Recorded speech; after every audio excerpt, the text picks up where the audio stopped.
Operator, we're ready for Coach Rohlik. Thank you. We've added the line of Coach Steve Rohlik with Ohio State. Hey, Coach, this is Mark Pettis with the NCAA. Thanks for joining us today. Really briefly, Coach Rohlik's in his 5th year at Ohio State as the head coach.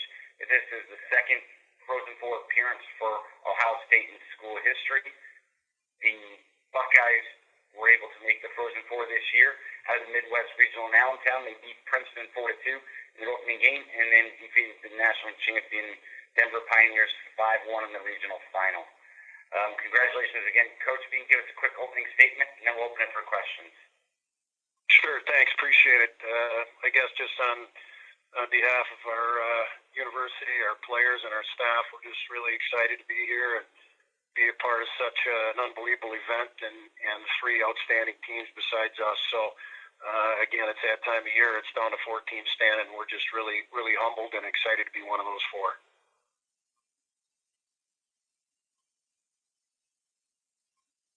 Ladies and gentlemen, if you do have a question for Coach Rohlik, please press star then 1 on your telephone keypad.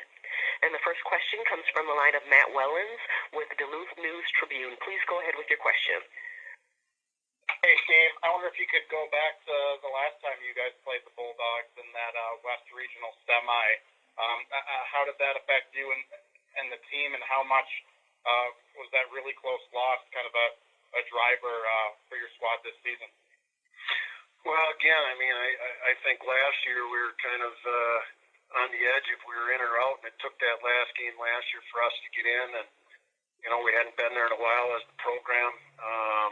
Certainly we knew we were going against one of the best teams in the country at the time, and, you know, I thought our first period they were definitely the better team, and we were kind of maybe on our heels a little bit and fell behind, but I think as the game went on, the second and third period, I thought we played pretty well, and as you know, it came down to a tight game at the end, and, you know, obviously they got the shot that counted. So, again, for our guys, it was a good learning experience. It was great to be part of, and, you know, I think our guys had a mindset that we didn't want to wait till the last day of the year to try to get back to, you know, to a national tournament, and it was kind of the way we prepared this year. We wanted to make sure that we had another chance.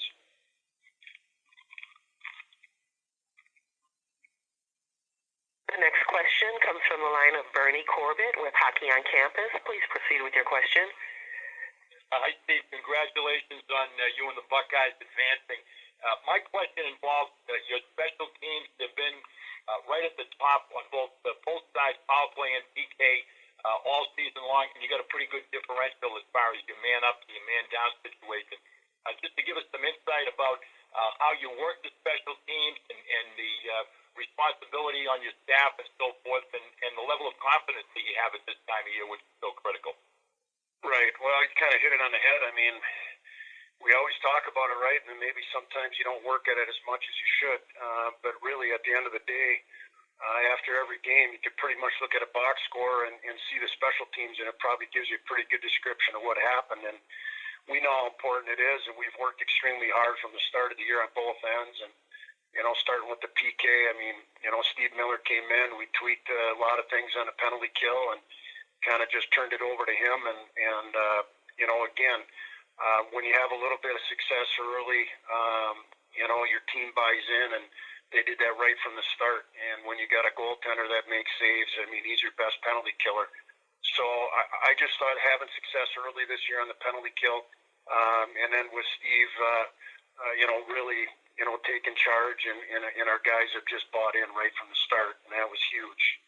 You know, on the power play, we kind of started the opposite. We didn't start out very well on the power play. We lost Shoki and Gus last year, and Healy, and lots of firepower there, but it just took us a little more time. And, you know, Coach Bittner and you know, is a big part of that. And again, at the end of the day, we don't look pretty at times, but somehow we find a way to score big power play goals. And, you know, it's when you have good special teams, it's going to give you a heck of a chance.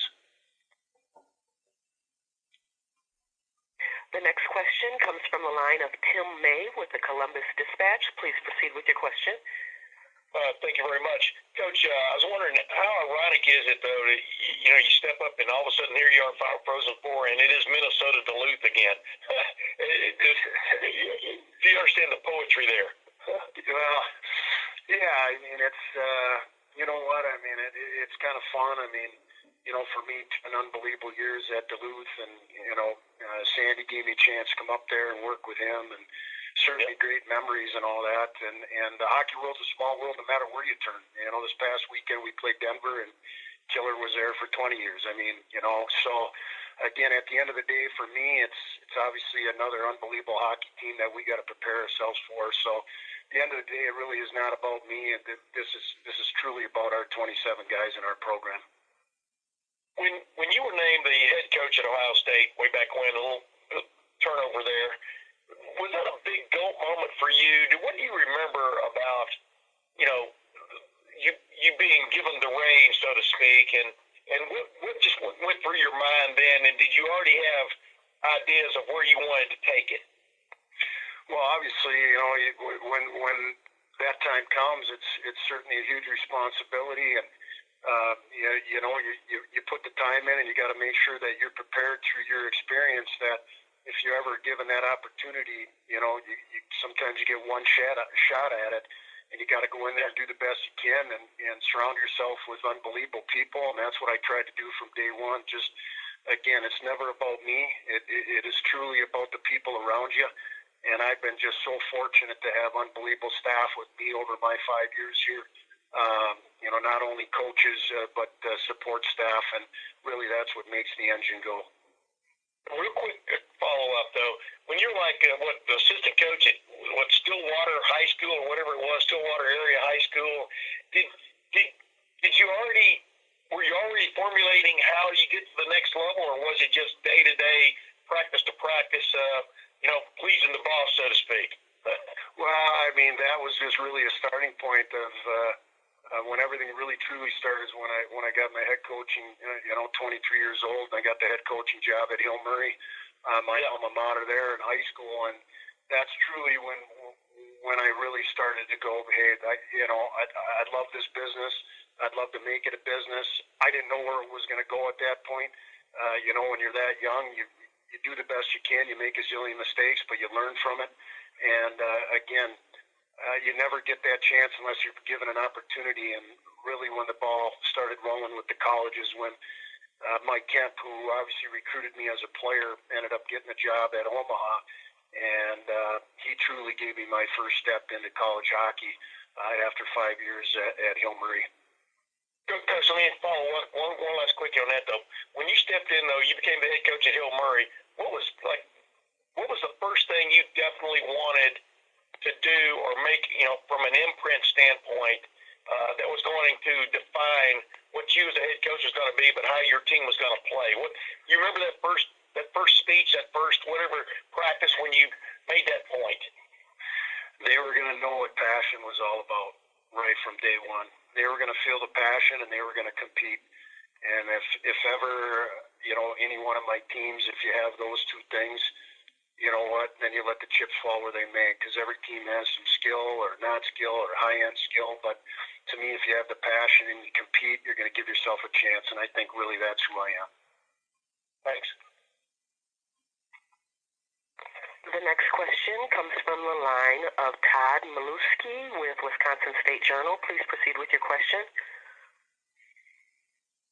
Wondering if you can talk about what makes, from having worked with him now for a year closely, what makes Steve Miller such a success as an assistant?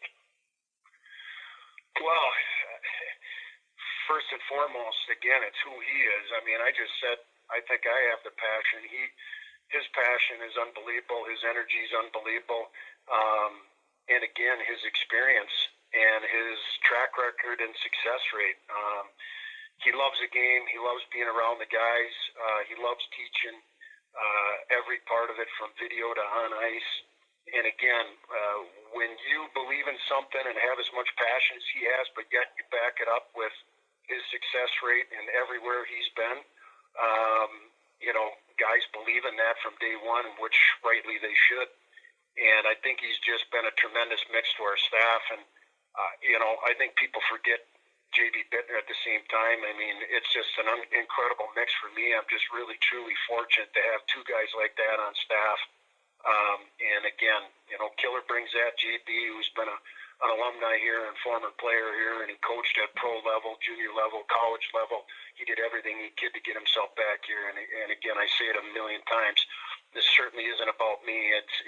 These two guys make my job a lot easier. And the next question comes from the line of John Finneran with South Bend Tribune. Please proceed with your question. I was wondering if you could maybe share with us your thoughts about playing night in, night out in the Big Ten, and are you surprised that there are 3 teams in the Frozen Four? Sure. Am I surprised? Not at all. What it's like playing in the Big Ten is every weekend you get ready for a team and you think you're playing the best team in the league. I think that really sums it up because if you're not ready, you're going to get beat. And it's forced us as a coaching staff to be at the top of our game. It's forced our players to play at the top of their game, and it just continues to make you better. And I think that's the depth in our league from top to bottom was outstanding, and it's a credit to the coaches in our league and the institutions. Thank you. Next question is from the line of Christopher Lynch with Inside Hockey. Please proceed with your question.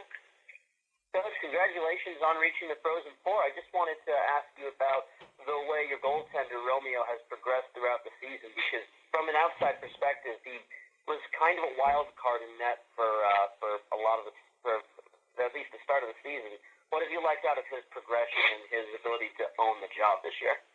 Right. Well, I saw it when he came here last year as a redshirt. Not many guys have the preparation and the focus that he has, and it was amazing of what he did last year, knowing that he wasn't going to play a game. So I knew there was something special there, but as day one, he just kind of took charge. He just went out there with confidence. And again, to me, he got off to a good start, and anytime that happens, I mean, he's just been rock solid. He never wavers. He never loses his focus. Every day is the same for him. He doesn't take shortcuts. And to me, I mean, he's even a better kid off the ice and in the classroom. It's just, I just couldn't be happy for him. And obviously, when you have a guy in the nets like that, it gives your team a lot of confidence. Thank you, Coach. Best of luck. Thank you. And the next question is from the line of John Gilbert with Duluth Reader and Minnesota Hockey Magazine. Please proceed with your question. Watch that would say that your coaching career started when you were a senior at Wisconsin. Maybe you can touch on that a little bit. That was an amazing team, an amazing group of captains that were seniors there. But more than that, getting up to date here, Denver has a defense that looked pretty much impenetrable, and your guys just penetrated. I mean, you just muscled them out and went to the net and scored goals. Has your team played a better game from start to finish than you played against Denver? Well, we're going to have to. We really are. I mean, as soon as you get satisfied, John, as you know where you're at, you're going to get passed up. And you know what? We played a solid game against, obviously one of the best teams in the country, defending champs, loaded with talent. We knew what we had to do, and I mean, our guys just competed, and they were relentless. And against those guys, you can't stay on the outside. You got to take advantage of your opportunities. It's not like we had 40, 50 shots on net, but we got to take advantage of the opportunities we have, and that's what we talked about. And then just taking away time and space, and again, it's a credit to our guys. They bought in, and they worked extremely hard, and it was obviously a nice ending for us. You want to talk about Wisconsin? Well, I mean, obviously, what can I say? I mean, we just magical year with a magical group, with a great head coach, and it's just, something that I'll have for the rest of my life. And not too many times you get to be around guys like that and go on to win a national championship. And I think we still have that strong bond, so it was a pretty special time. And the next question is from the line of Matt Wellens with the Duluth News Tribune. Please go ahead with your question. Dave, you had a chance to work both with Brett and Scott. Could you kind of talk a bit about what you know about those guys, and from your impressions, what is it about them that coaches that allowed them to do what they did this season, recovering from 7 lost seniors, 3 early departures, not just to find the right pieces, but to get all these guys to gel and play well enough to get to this point? Well, again, I mean, I just first of all, I consider both of them good friends of mine, and I just had the utmost respect for them. You think about it, Sandy's 18 years there. A lot of doubt when we got there. It's too small. You can't win at that program, and that's all we needed to move forward, to prove people wrong. And Sandy loves the game. There's no one more passionate about the game. And again, he's just, every year you look and he's just won. I mean, it seems old hat for him now, but he's Lars and Jason there now. I mean, they go out on the trail. They got good recruits. They've done it for a long time, and you can feel when they have the passion for what Bulldog hockey is. And again, they lost seniors last year. They lost some underclassmen, but last time I checked, half their team was on the World Junior team this year. So there's not for lack of talent, and just credit to those guys, credit to the recruiting, and they just kind of keep reloading. Steve, what is it about Brett Larson that always stood out to you that made him, a good recruiter and a good coach? You know what? Just a guy that cares, a guy that's honest, a guy that just the guys buy into. He can walk out, sit in your living room, and he cares about you, and he wants the best for you. I just can't say enough about him. That's why I got him on my staff down here. He's going to go out there and work hard. He gets along with everybody. And in this business, there's no off button. And he's willing to do whatever it takes to go out there. And obviously, from being a stick boy, I believe, at Duluth, to being a player at Duluth, his family in Duluth, I mean, no one bleeds it more than he does. All right. Coach Rohlik, thank you so much for joining us today. Good luck in St. Paul. All right. Thanks a lot, guys. Appreciate it.